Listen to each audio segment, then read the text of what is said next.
ni mahire gukoranira kuri buri munsi kugira ngo duhahurire n'Imana ku izina ry'Imana Data na Mwana na Roho Mutagatifu. Amen. Bana b'Imana, ni muhumure muze twumva ukuntu heza agira neza.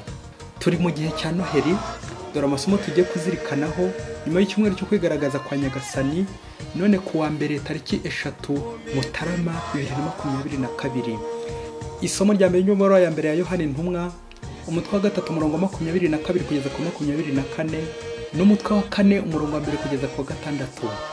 Mwara mutima zanjye, icyo dusabye Imana cyose turagihabwa, kuko dukurikiza amategeko yayo kandi tugakora ikinyura. Dore rero itegeko ry'Imana nuko twakwemera izina ry'umwana wa Yesu Kristo kandi tugakundana nk'uko yabidutegetse. Ukurikiza amategeko y'Imana aguma mu Mana, nayo ikamugumamo. Kandi aho tumenyera ko Imana turimo nuko yaduhaye Roho wayo. Nkora mutima zanjye, ntimugapfe kwemera ubonetse wese, ahubwo mujye mubanza gushishoza ibyo mubwiwe kugira ngo mumenye koko niba bikomoka ku Mana, kuko hadutse abanyabinyoma benshi bagakwira ku isi. Dore icyo muzamenya aho bikomoka ku Mana: uwemera wese Yesu Kristo wigize umuntu abakomoka ku Mana, naho utemera Yesu uwo ntabakomoka ku Mana, ahubwo abakomoka kuri nyamurwanya Kristo, wa wundi mwumvise bavuga ko azaza, none ubu akaba yarageze ku isi. Mwebweho twana twanjye mukomoka ku Mana, kandi mwatsinze abahanura b'inyoma, kuko batuyemo asumba kure umugenga w'isi. Bo n'ab'isi, nicyo gituma bavuga ururimi rw'isi maze ikabatega amatwi. Twebweho turabi Imana. Uzi Imana aratwumva, naho utari uw'Imana ntatwumve. Aho rero niho tumenyera umunyakuri n'umunyabinyoma. Iryo ni ijambo ry'Imana. Zaburi ni ya 2.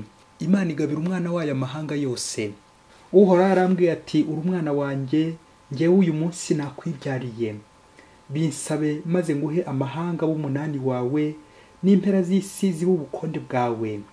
None rero bami, nimwumvireho, namwe bacamanza b'isi mwisubireho. Nimukeze Uhoraho mumufitiye icyubahiro, mupfukamire umwana we mudagadwa. Imana igabira umwana wayo amahanga yose. Nyagasani Yesu nabane namwe. Amagambo mu Ivanjili ntagatifu ko yanditswe na Matayo, umutwe wa 4 umurongo wa 12 kugeza ku 17, n'umurongo wa 23 kugeza ku 25. Muri icyo gihe Yesu yumvise ko Yohani yatanzwe, yigira mu Galileya, yimuka i Nazareti ajya kuba i Kafarnawumu ku nkuka y'inyanja, mu rugabano rwa Zabuloni na Nefutali, kugira ngo huzwe iby'umuhanuzi Izayi yavuze ati, igihugu cya Zabuloni nawe igihugu cya Nefutali, nzirigana inyanja, hakurya ya Yorodani, Galileya y'abanyamahanga. Imbaga yari yigungiye mu mwijima yabonye urumuri rutangaje, n'abari batuye mu gihugu gicuza umwijima w'urupfu urumuri rwabarasiyeho. Guhera ubwo Yesu atangira kwigisha agira ati, nimwisubireho kuko ingoma y'Imana yegereje. Nuko Yesu azenguruka Galileya yose yigishiriza mu masengero yabo, atangaza inkuru nziza y'ingoma, akiza icyitwa indwara n'ubumuga cyose muri rubanda. Ubugiraneza bwe bumenyekana muri Siriya yose, bakajya bamuzanira imbabare zose zifite indwara n'ibyago by'amoko yose, abahanzweho, abanyagicuri, ibimuga, nuko akabakiza. Maze abantu benshi bavuye muri Galileya no muri Dekapoli, Yerusalemu no muri Yudeya no hakurya ya Yorodani bamuhombokaho. Iyo ni Ivanjili ntagatifu. Bakristo bavandimwe, Yesu Kristo akuzwe, umukiza yatuvukiye, nimuze tumuramye. Amasomo y'uyu munsi aradufasha kuzirikana ku bugiraneza bwa Yesu. Umva ukuntu Yesu agira neza. Yesu arigisha, Yesu agakiza. Ejo hashize nibwo twijiza umunsi mukuru kwigaragaza kwa Nyagasani, aho twabonye ibimenyetso 3 byagaragazaga Yesu: abanyabwenge, inyenyeri ndetse n'amaturo. Abanyabwenge baturutse iyo gihera bayobowe n'inyenyeri, bakaza kuramya umwami w'abami Yesu Kristo, bakamutura n'amaturo, zahabu, ubane n'imibavu. Amaturo agasobanura ko Yesu ari umwami, ari Imana ndetse n'umucunguzi. Abanyabwenge kandi twabonye ko bahagarariye abantu bose batemera, abapagani, abari batuye kure y'Imana, abari kure y'Imana, abatatanye, abo bose nibo Yesu uyu munsi twumvise aje gukiza. Akagera ku mbibi zose, ku mipaka yose mu mahanga, agira ngo abegere maze abakize. Kwigisha, yamara kwigisha akanabakiza. Ni koko bavandimwe, Yezu mu kwigaragaza twigaragariza neza, atugirira neza. Ni nabyo Yohani mu isomo rya mbere ari gutwibutsa ko umukiro wacu uturuka kuri Yezu Kristo. Croire en Jésus-Christ, tukamwemera, tukamuhamya, tukamumenya. Ariko ni no gushoza ibikomoka ku Mana. Discernement. Yohani yagize ati, uwemera Yezu Kristo wigize umuntu abakomoka ku Mana. Amen. Kwemera umwana w'Imana. Kimwe mu kiza kubwira umuntu w'umubeshyi, ngira isomo rya mbere ko ryabitugaragarije, uzasanga ari wa muntu uri kwisobanura cyane. Nyamara abakristo bavandimwe, burya iyo uri umwere, akenshi hari n'ubwo amagambo yo kubigaragaza. Ya Mana nyine tugira umwere, kwisobanura, gucurika indahiro, ntabwo ari byo bitugira umwere imbere y'Imana.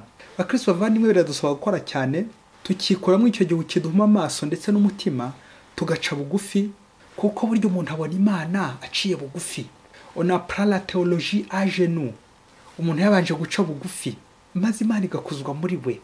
Kwiyoroshya ababyeyi, ako kantu heza aragakunda. Nk'uko muri mbyo Zaburi uyu munsi yabigarutseho ati, Imana igabira umwana wayo amahanga yose. Amen. Nguko kwa mu biganza bya Yezu, kureka Yezu akaba ari ungenga, nibwo azabona uburyo nkiza. Mu ivanjiri uyu munsi ku mpamvu y'ubutumwa, Yezu arimuka ajya i Kafarinawumu, akajya kogeza inkuru nziza ahantu hari hibagiranywe hose. Mu turere tw'abanyamahanga, umunyamahanga bisobanura umunyabyaha cyangwa utazi Imana, uri kure y'Imana, umupagani.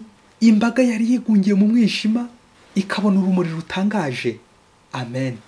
Nuko abo bose bari barasigaye mu bucakara bw'icyaha, umwijima, Yezu akabasaba kwisubiraho. Nimwisubireho. Yezu kandi uretse kubigisha, aranabakiza. Amagambo ajyana n'ibikorwa. Akazenguruka intara zose nyinshi, akiza icyitwa ubumuga cyose. Twumvise muri ivanjiri indwara barondoye yagiye akiza. Mubyeyi nawe umva ukuntu Yezu agira neza. Ntawe Yezu asubiza inyuma. Ntagira imipaka, ntarobanura, ntagendera ku mipaka, ntagendera ku idini, ntagendera ku moko. Yezu akiza bose. Ntaho atagera agira neza. Muri iyi ivanjiri bavuze mu imbaga yari yigungiye mu mwijima ko yabonye urumuri. Kwigunga ababyeyi, kwiheza, kwigunga, kuba hawe nyine. Umuhanga yigeze avuga ati, ujya witondera umuntu wigunze, uri wenyine, utari kuvuga ucecetse, kuko utabuzi uwo bari kumwe nawe. Ku ruhande rumwe ashobora kuba ari Imana, bari kuganira nk'umuntu uri gusenga, uri gukora oraison, kuba ari kumwe n'Imana, kuba ari mu isengesho. Twaba dutomboye twese byatugirira akamaro. Ariko au contraire, ku rundi ruhande noneho ashobora kuba ari wenyine ari gucura imigambi mibisha hamwe na Sekibi, bari kuganira na Sekibi. Kandi byaba ukigungira iwawe, ukifungirana, ukigungira mu mwijima, mu mujinya, mu ngeso mbi, mu burakari, ahandi nyine batari gukubona, uri mu icuraburindi, uri gucuragura, uri gucura imigambi mibisha. Ibyo biragusenya, bigasenya n'abakubona. Ngo umunsi umwe hirya kure cyane muri Afurika, ngo umugabo w'umukristo, yari umukristo w'indani pe, ndetse ngo yaratunze n'ibintu bya mirenge. Noneho ngo umunsi umwe abajura baramucunga, baza kumwiba, bamutwara ibintu byinshi. Nuko mugabo bibonye araboroga nk'umwana, agiye gukora enquête, akeka ko ari abana b'umuturanyi wari umukateshiste, umugabo uzi Eucharistia, kandi ari we baje kumwiba kuko ibimenyetso yari afite. Nuko guhera ubwo, dore ko bari n'inshuti imbere, ntiyongeye kuvuga rumwe nawe, ntiyongeye kumuvugisha, avuga ko ari we watumye abana be kuza kumwiba, ngo yarangiza akajya kugabura umubiri wa Kristo ngo ku meza matagatifu. Nuko guhera ubwo n'umujinya mwinshi uwo mukire wacu afata icyemezo, nangiye kuvuga cya kibwa, cyo kutazongera gukandagira mu kiliziya hatataza guhura na se w'abajura. Nuko yifungirana mu gipangu cye, ariko ko yifungiranye mu gipangu cye, akajya yibaza byibuze n'impamvu abajura bataje ngo bamusabe imbabazi. Nuko n'umujinya mwinshi atangiye gupanga imigambi mibisha yo kuzicisha se w'uwo mujura, kuko ari we yabonaga hafi abana batakibabona. Nuko ngo mu ijoro rimwe arategura iyo migambi mibisha, ndetse n'abaza kwifashisha muri icyo gikorwa cy'ububisha. Nuko mu rukera arafunguye iradiyo ku makuru, yumva bari gutanga amatangazo ko abajura bafashwe, ngo nyiri ibintu yihutire kujya kubireba ku murenge. Ageze ku murenge asanga ari babana b'abaturanyi batabaje, ubwo kuri wa munsi batambutse nijoro bavuye ku kazi ka kure, bagasanga abajura bari gusahura kuri uwo muturanyi. Nuko rero bagahitamo kugenda babirukaho, none barabafashe, bya bintu barabifite. wa mugabo koko w'umukire wacu yabona uburyo babana imbeho yabishe, yabona uburyo babana imbeho yabishe, n'ibikomere abajura babateye akabakomeretsa, kubera kubirukaho agira agahinda kenshi pe. Nuko hamagara se w'abana amusaba imbabazi ari kumwe n'abahungu be, uburyo iki gihe cyose akimaze yarabise abajura kandi ari bari kumukurikiranira ibintu, uburyo iki gihe cyose akimaze yifungiranye mu nzu mu bwigunge, ari gupanga uburyo azihimura ku bamwibye ibintu bye ngo abo baturanye. Ngo uko gupangira imigambi mibisha y'umuntu uri kukuvuganira, y'umuntu ukubereye mu bintu, y'umuntu uri kugukurikirana dosiye kugira ngo izacemo neza, nawe ugatangira ukamuhigahiga. Kandi byaba nuko wa mukire wacu so n'ikimwaro nyine biramukora, murabyumva. Ariko n'ubundi koko bari basanzwe bari n'inshuti, muri ako kanya bamuha imbabazi, yewe na n'ubu babanye neza. Uwo mugabo w'umukire asigaye yibaza igihe cyose yataye, acura imigambi mibisha ko atazongera gukandagira no mu kiliziya yewe adahuriramo n'umwanzi, naho abajura bamuhemukiye, umubisha wabamuhemukiye. Bakristo bavandimwe, nguko tumara igihe kirekire turi gucura imigambi mibisha, ngo baraduhemukiye batugiriye nabi, tukigumura ku Mana.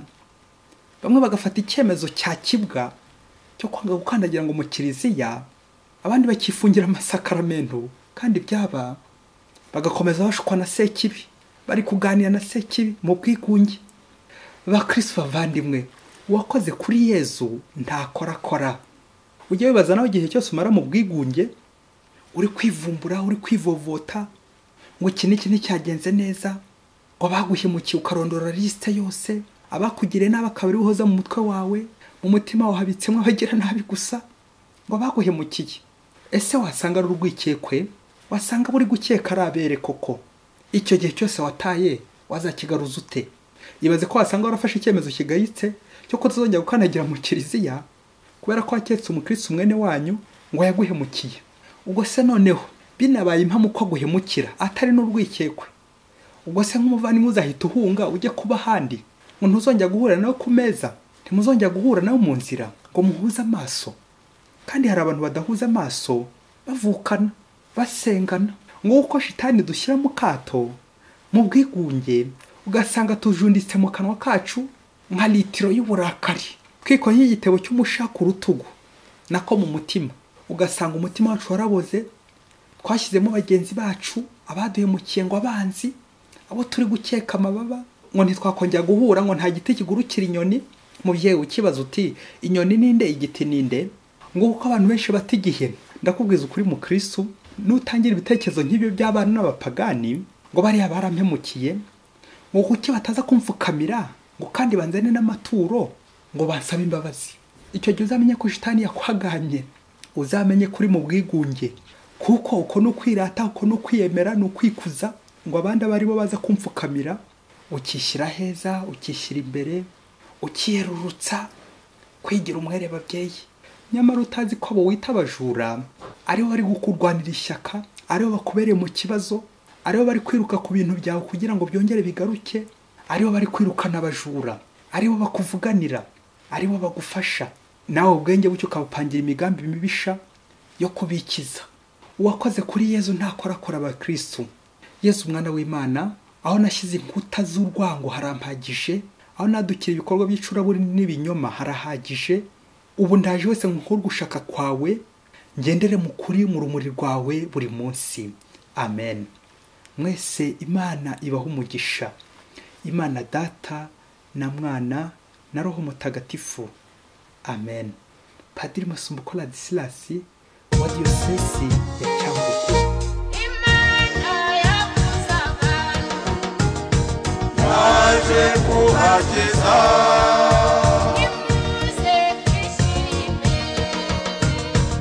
uko twacunguwe,